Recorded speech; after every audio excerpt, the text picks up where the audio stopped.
could do it as they come into the top straight on the approach to Paddock Bend, because the power of the BMW engine is phenomenal.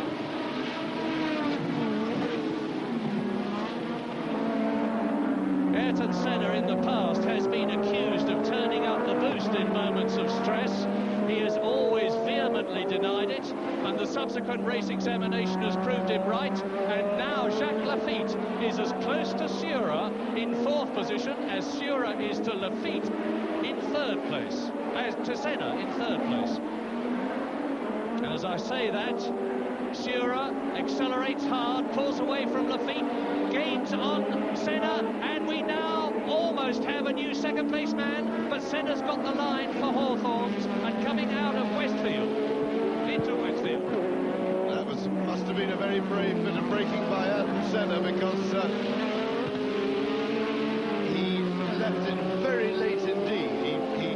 He won the chicken match with Sura, and really Sura was in the ideal position and Senna was in the less than ideal position on the outside. So you've obviously got to be a pretty brave braker to get past Ayrton on the brakes. And they're now up with Alio in the Ram Hart, who is in 18th position. Into Paddock, Senna goes through on the inside, and Alio is still ahead of Sura and of course Laffite. And don't forget that Nigel Mansell is still there in front, and he's increasing his lead over this battle. I have said many times in the past, but it bears repeating, that if you've got a clear circuit, as Nigel Mansell has, and there is a battle going on behind you between 2 or 3 men, as Senna, Sura and Laffite are having, it means that those men will slow themselves up because each is denying the other the best line. Now Sura in 3rd position is past Alio, and that problem faces Jacques Laffite in the blue Ligier, who dodges out and smoothly passes the Ram Hart.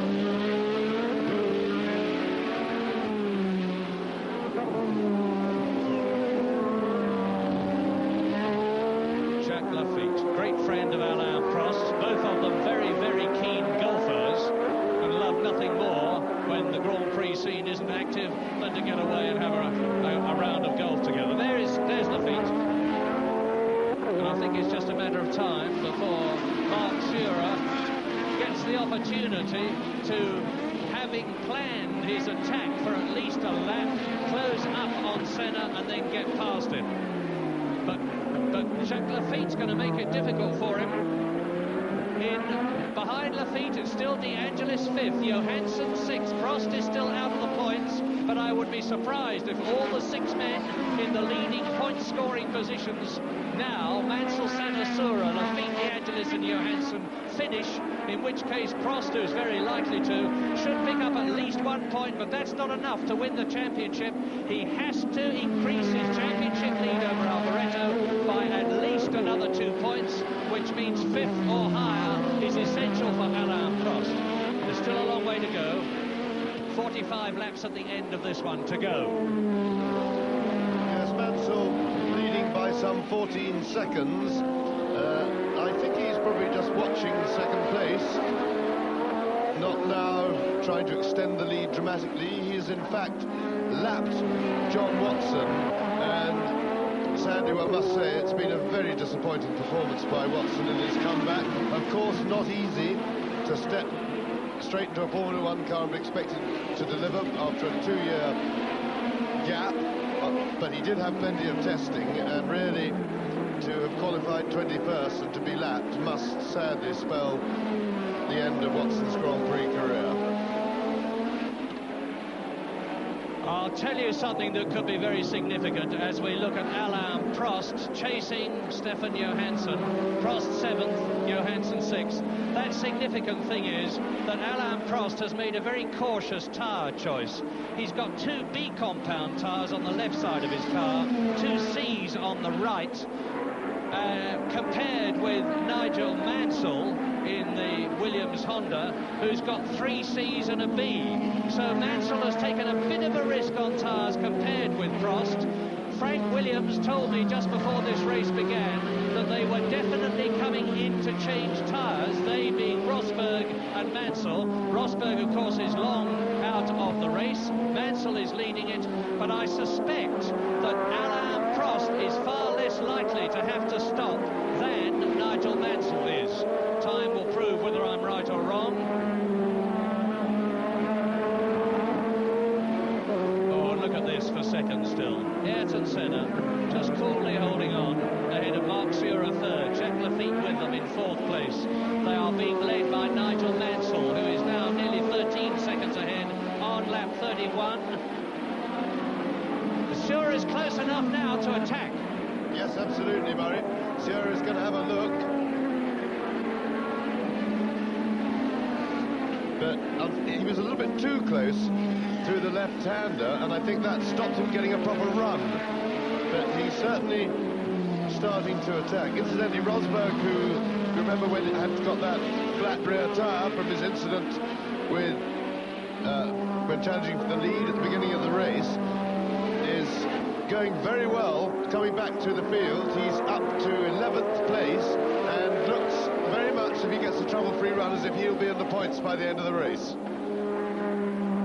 Four different cars in the first four places, and the tyre honours just about evenly shared. Mansell, Williams, Honda; Senna, JPS, Lotus; Surer, Brabham, BMW; Lafitte, Ligier; and Surer and Lafitte are on Pirelli. Mansell and Senna are on Goodyear. There is Surer. De Angelis, both the JPS Lotuses still in the first six, and Senna has now caught Patrick Tambay, who is in 17th place. And this could provide an opportunity for Marc Surer to get a run at him.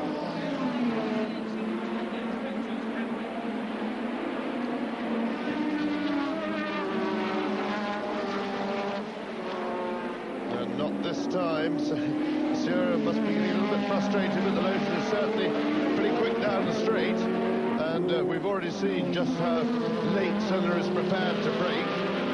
And with his skills, why not, when defending his position.